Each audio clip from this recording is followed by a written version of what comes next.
What is up, hip hop heads? I am fucking back. Right back at your motherfucking ass. And I got someone epic for you guys today. Today I got an exclusive interview with Detroit's own Strike Money. This guy is a wrecking machine, and he's hungry.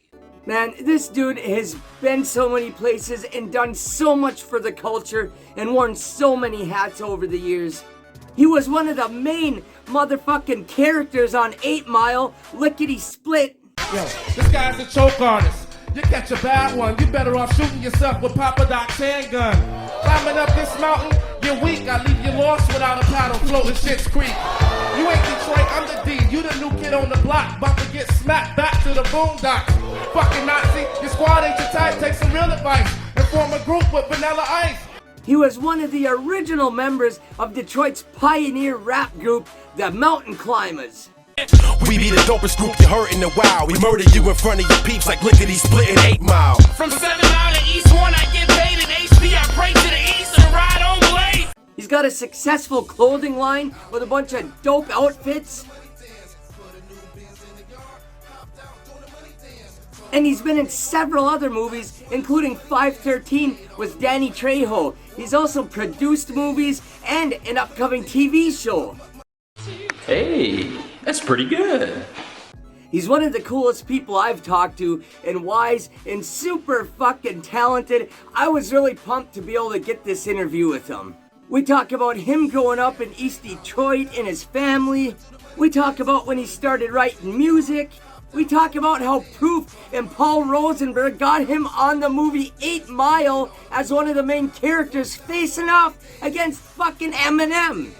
We even talk about how EMINEM gave Proof money to bail him out so that he could be on the 8 Mile movie. And then he was also on the run from the feds, so when he pulled up to one of the scenes, he didn't know if there was undercovers. I ain't gonna tell you the whole story. You gotta watch the interview for that. So come on, here we go! Woo! Doing today? Man, I'm great, man. I'm great. How's everything? Good, good. Glad to have you on here. Welcome to the Honor Show, man. Definitely honored to be here on the Honor Show. What's good? Thank you. Thank you. Man, I'm pumped up for this. It's like, you know, to be honest, years ago, when I saw you on 8 Mile, I was like, damn, man, I wish that dude had real music out. Like, that dude is a personification of an MC. And then I looked into it, and you were. Right. I got that a lot. Oh, yeah. I guess I'm going to kind of start, I guess I'd like to start with the beginning. Tell us about where you grew up and shit. Oh, man, I grew up on the east side of Detroit. Okay. 4359 Dickerson, actually. Right between Canfield and Waverly. I grew up in the cocaine era in Detroit, Michigan, on the east side. So yeah, it was crazy. If it was during those days. That's some wild stuff sometimes. Yeah, man, it was crazy growing up in my neighborhood, man. You know what I'm saying? People was getting recruited to be thrown in houses. They would take young guys like us and throw them in a house and lock the doors and make you sell crack for them. Yeah. You know what I'm saying? You had all type of stuff going on back in those times, man. Yeah, it was dangerous. You had to be very, very careful. Wow, man, that's wild. That's rugged. Damn, that is, man. That's wild. That's all I could say about that. I wasn't there, so that's all I can say. Man, that I never heard that before. So that's some good tidbits you put me up on there. Who was your family? Like who did you grow up around and shit? So I kind of grew up in like a diverse lifestyle because I had rich people in my family and I had poor people in my family, right?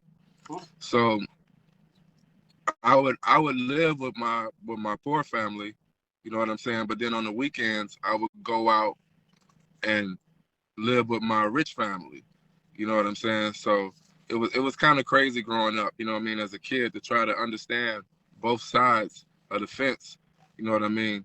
And I think that's what really gave me a lot of motivation growing up, to know that there was another side of life, you know what I'm saying? To know that there was the other side of life versus the life that I was actually living in every single day.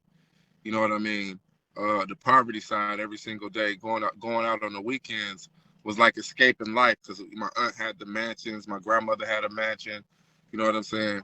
And they had the swimming pools and they had the basketball courts and the tennis courts in the backyard, right in the backyard. So you know what I mean? So it was definitely different for me growing up. I got a chance to see both sides of the fence. Wow, that's pretty interesting, man. That's pretty interesting. What was school like for you? For me, it was really like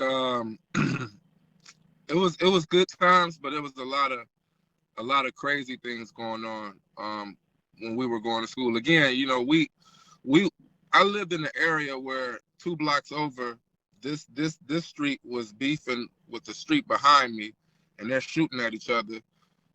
Yeah. Then you go up 6 blocks more, you got another street, Newport. You got the Newport boys.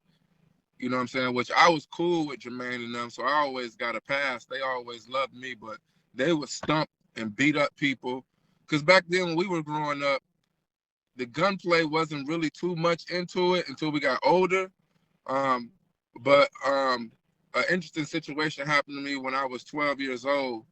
One of my close friends got killed right next to me on the bus. His name was Oscar Harris. You can actually look this up.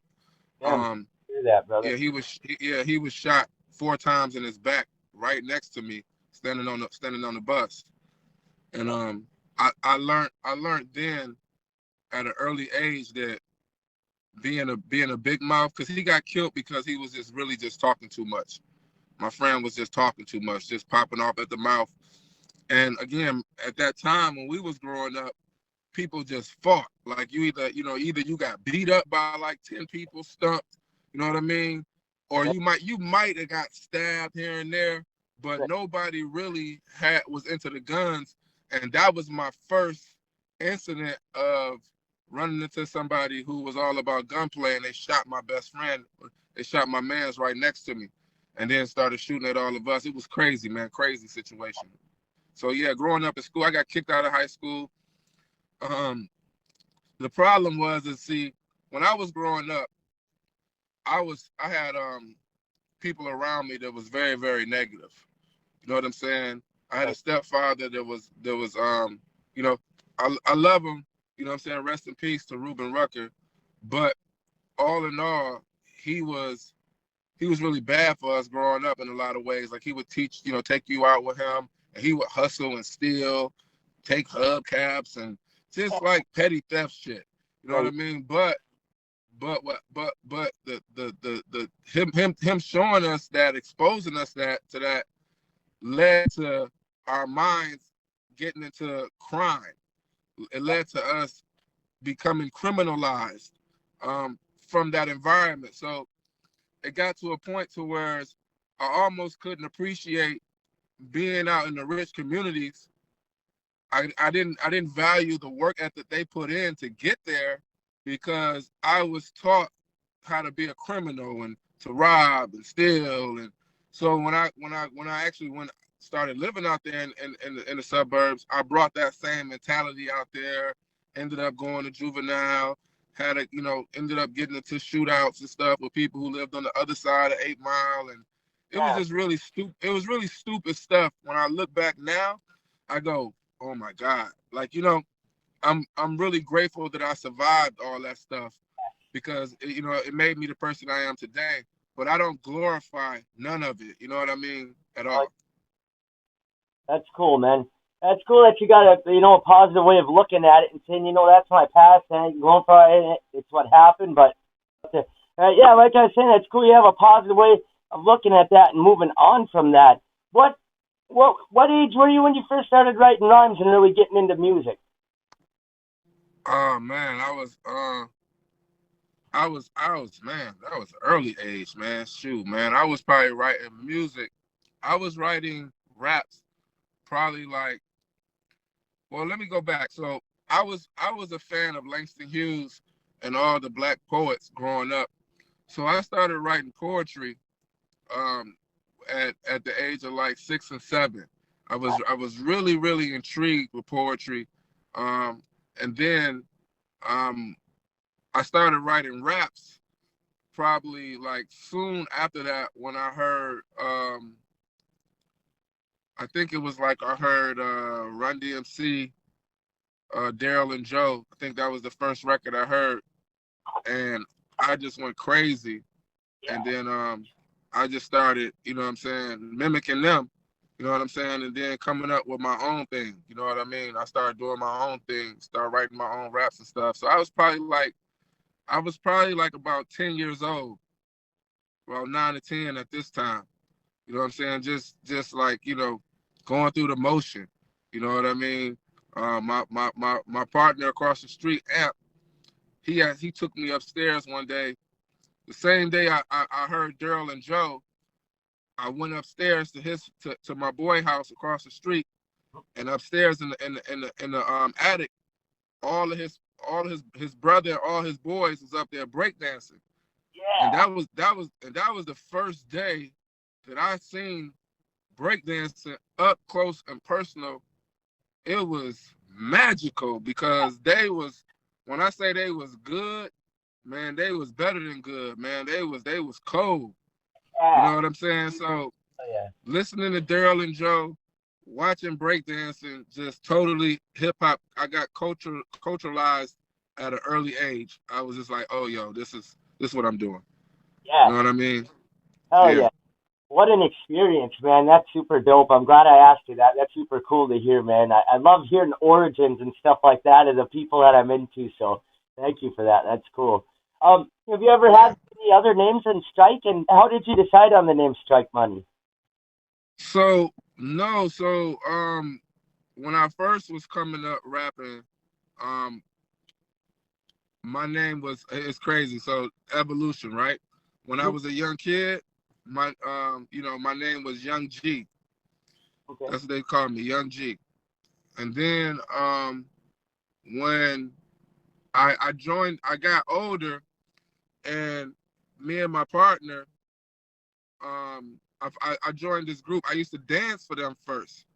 Okay. We used to dance. Me and my partner Catman, we used to do b-boy dancing for the group, because that was the time when like you had rappers, they had a group, and then they had dancers that dance for them. Yeah. So the whole time I'm dancing for this group, they don't know that I really rap, and that I'm really busting these lyrics. And one day I was with the DJ, me and the DJ Tars, that's my man's to this day. They had a group called PMO. Well, back then it was SYT, Society's Youth Target. And they were young. They were, Spanish, my boy Chase, Greek, and African American. My brother rest in peace, Grasshopper. Trick. He's not here no more. So see that, brother. Yeah, so they had a group, SYT. I danced for them. They turned their name into Poor Man's Orchestra. I was busting raps for the DJ. They knew I could rap, and I came home one day to do a demo for myself, and they was like, "Yo, you might as well just join the group and be a part of the crew and stuff like that." And so I joined the crew. I joined the group, Poor Man's Orchestra, PMO, legendary hip hop group. You know what I'm saying, in Detroit. And my name was Mr. Hyde at that time, from Jekyll and Hyde, because me and my boy on the magazine crew, I started a crew called the Mountain Climbers then. On the crew, we was on the sales crew. So then my name was Mr. Hyde. So I was with the group PMO. I ended up going, everybody ended up like just kind of like just growing, getting older, and going up into their own world. So I kept going with the music, and they even sat down and said, "Yo, you should keep going with it, you know what I mean, or whatever." So I kept going, and I was on the sales crew, and believe it or not, and I got so good at what I was doing that the name Strike came from my car handler, my manager. Yeah. He called, yeah, he called, he was like, yo, like we all had like special names that he gave everybody. You know what I'm saying? This person was the Ducket Master. You know, he gave everybody like their own animated names. So my name was Striker. He was like, cause he gets out the van and he strikes. You know what I mean? So everybody just started calling me Strike. And then I went to California, and when I moved to California, I met up with one of my partners from Tanzania, Damien D Money, and he was like, Strike Moolah, Moolah baby, Strike Moolah. And then I would just come in the studio and he'd be like, Strike Money. You know what I mean? And it stayed with me. You know what I'm saying? I was like, I think I was putting out a project, and they asked the title, and everybody in the studio looked at me like, what's my rap name? And I was like, what you mean, what's my name? What y'all call me every day? And they was like, Strike Money. And I was like, that's my name. Yeah. So then, you know, from there, that's where the Strike Money came from. And, you know, we're here today. Oh yeah, that's dope. I like those rap names that mean something. That's an awesome story. I love hearing that. Probably asked you this, but I got asked, how did it come about that you ended up being on 8 Mile, not just on 8 Mile, but one of the main characters? So Proof at that time, I was Proof's first artist signed to Proof's label. Yes. So Proof and Paul Rosenberg and those guys kind of like put that whole thing together. I had no idea. I thought I was just gonna be in the movie as an extra or somebody just in and out. Shout out to those guys. You know what I'm saying, over there at Shady Records. Shout out to M. Shout out to Paul. You know what I'm saying, those guys for putting me in that position. They were looking for me for the role, for me to try out for the role.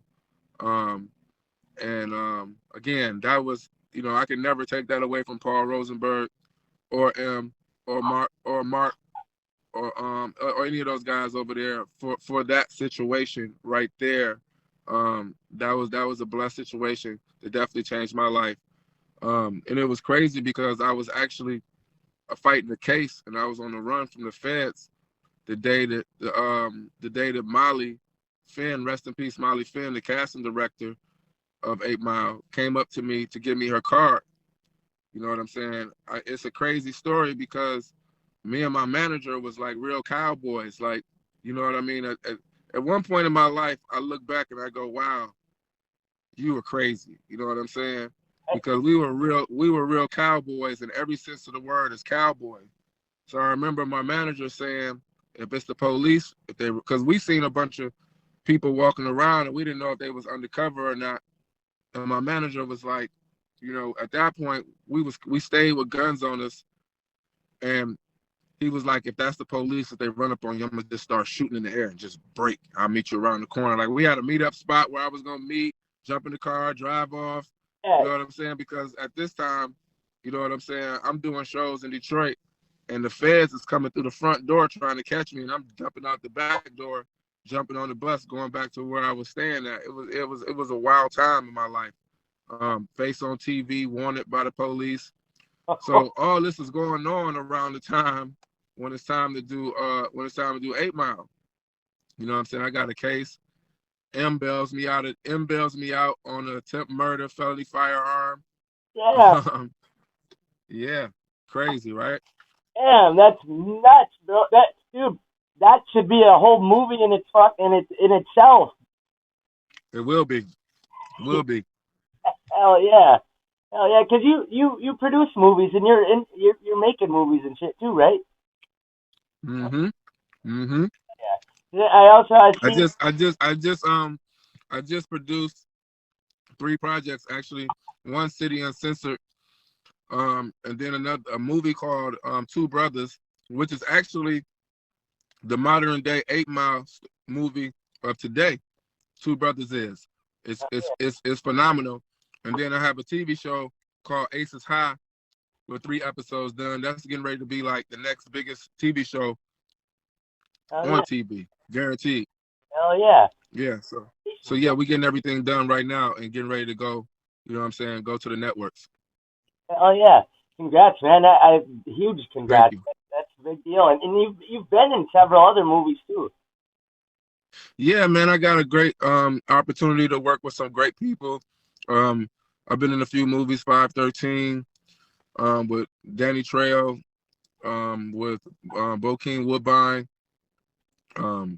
Shoot, man, Christian Audigier, rest in peace, Christian Audigier, who owned Ed Hardy. And I've been in a few other movies too, man. I've been blessed, man. Definitely. Yeah. Well, you're definitely a great actor, and you're fun to watch on the scene and everything. So, congrats on all that, man. You've had several albums and shit to it, and I know you were in Mountain Climbers, and then I didn't know about the other groups that you mentioned. Were you in any other groups besides them?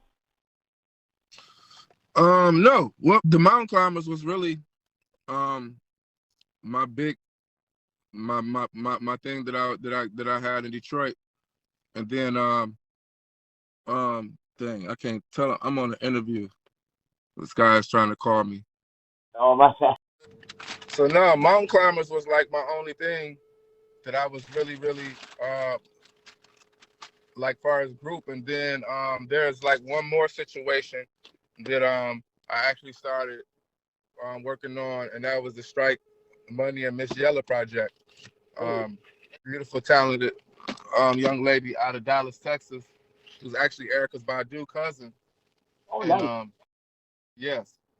And, by the way, actually, I still listen to all the Mountain Climbers albums and shit. I still be listening to that. So you know, the crazy thing that is, like, I'm doing I'm dropping a new catalog with all the Mountain Climber stuff. So first, I'm just dropping all the new stuff that I've been doing. Yep. But then I'm dropping, like, I got so much unreleased Mountain Climber music that the people never heard yet. You know what I'm saying? Hell yeah. So yeah, I'm dropping all of that shit. Hell yeah, man. I'm looking forward to it. Oh, one thing me and one of my mentors, Dorier, wanted to ask is the lines on 8 Mile, like when you were battling people, did you get to write your own for them battles? Yep. I got a chance to write my own stuff. My bad, bro. I'm doing this interview. I got a chance to write my own stuff in the movie with M. Paul Rosenberg was like, he wanted me to write my own stuff. Yes, I was wondering that and shit. Like, and my buddy wanted to know that too. So thank you for answering that. I've always wanted to know that because I was like, man, with all these rappers in there and with M being there, you'd think he'd want it authentic where other people. You couldn't have me as a real rapper get a chance to go at Eminem live in a movie and not write my own shit. You're crazy as hell. Yes. Woo! I love it. Yes, that's the kind of shit I like.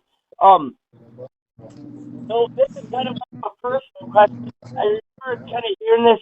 I think in another interview with you, like when you were locked up, how some you were kind of on just kind of fell back and were like, you're in trouble. If that makes sense. You said when I was locked up, what? I couldn't hear you. Oh, like when you were locked up, some of the guys that you was dependent on kind of just fell back and was like, oh, you're in trouble. I kind of don't want to fuck with it. And it was disappointing.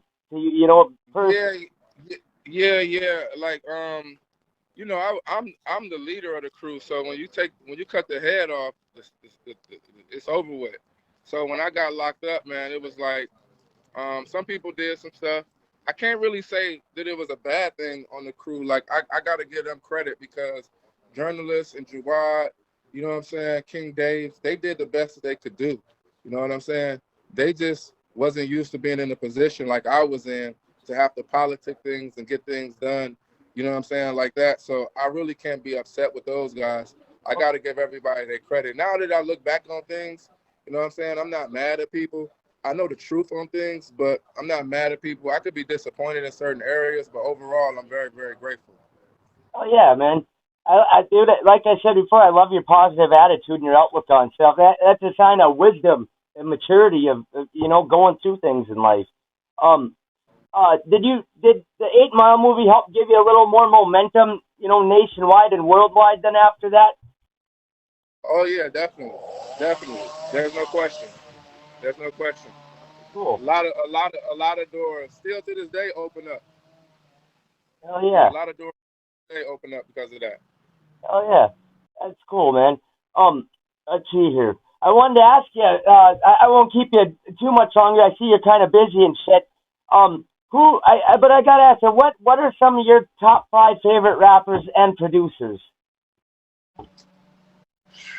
Wow. Top 5 is crazy. I'm gonna say you don't even gotta be top 5, I guess, because when you're our age and you've been listening to rap for so long, there's so many guys that we think are ill, so it's just for me, one of the best people so in my time, I'm gonna say Run, Chuck D, Ice Cube. Yeah. Oh yeah. And then LL Cool J, Ice T. Yeah. You know what I'm saying? And then I would say Nas after that. Hell yeah. You know what I'm saying? All you know what I mean? All pipe. Yeah, I gotta get something out of there. Let's see here. So what the engine light come on for though? Oh, okay. You're good. Yeah. So. What would you say is what do you love most about rap? What's it done for you? Just freedom, man. Freedom. Okay. Just freedom, man. For me, if anything, I think it's just changed my life in a way, you know what I'm saying, of being able to express myself, you know what I'm saying. Rap, hip hop as a culture allowed me to be in the movie 8 Mile with Eminem and, you know what I'm saying, Mekhi Phifer, Kim Basinger, and all of those great people. So I think rap for me has just done some great things. It's put me in a great position. You know what I'm saying? This year is about to be a great year. They're gonna see a whole lot of me. I've been behind a lot of the scenes lately for the last maybe 10 years, like executive producing projects and, you know, popping on a project here and there, featuring here and there. But the whole time I was recording music, like building a catalog that's just incredible, from EDM music to all type of stuff. So this year, you know what I'm saying, I'm really just dropping, going crazy, about to shoot a bunch of videos, get ready to go on tour. This is my clothes I got on, Strike Money gear. You know what I mean? Yeah. So, you know what I mean? It's just the Strike Money show. That's all, man. We just really rocking and rolling, man. Hell yeah. I'm gonna put your links and shit in the description so people can have a link to go to your social media, get your clothes and all that. Cause your clothing line is fly too. That's another thing I was gonna bring up, but you already did. But hell yeah, man, I'm gonna order some of that myself as soon as I can. Cause that shit's dope. I'm gonna get you some. Don't even worry, man. I'll make sure that you get some. Just send me your sizes on my next order. I'll make sure that you got some. Definitely, everybody can get the clothes at StrikeMoneyClothing.com. Go to StrikeMoneyClothing.com. Again, it's real easy, guys. StrikeMoneyClothing.com. I got a real big sale going on. Also, you can reach me at Official Strike Money. Official Strike Money. That's my handle. Get at me at Official Strike Money on Instagram. Strike Money 1 on Twitter, and Strike Cash on Facebook. Hell yeah. Everybody go hit them up.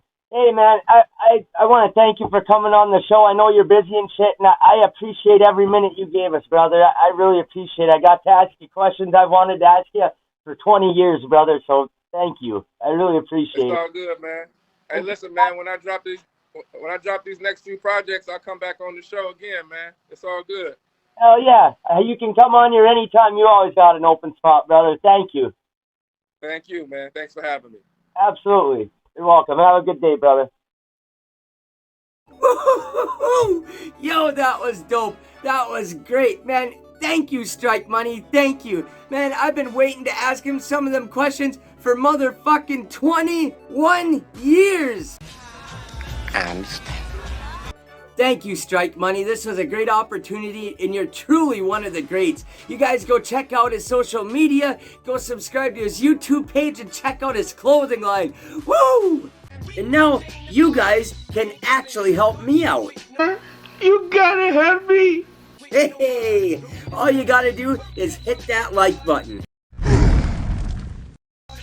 And so you never miss any future episodes, hit that subscribe button along with that little notification bell.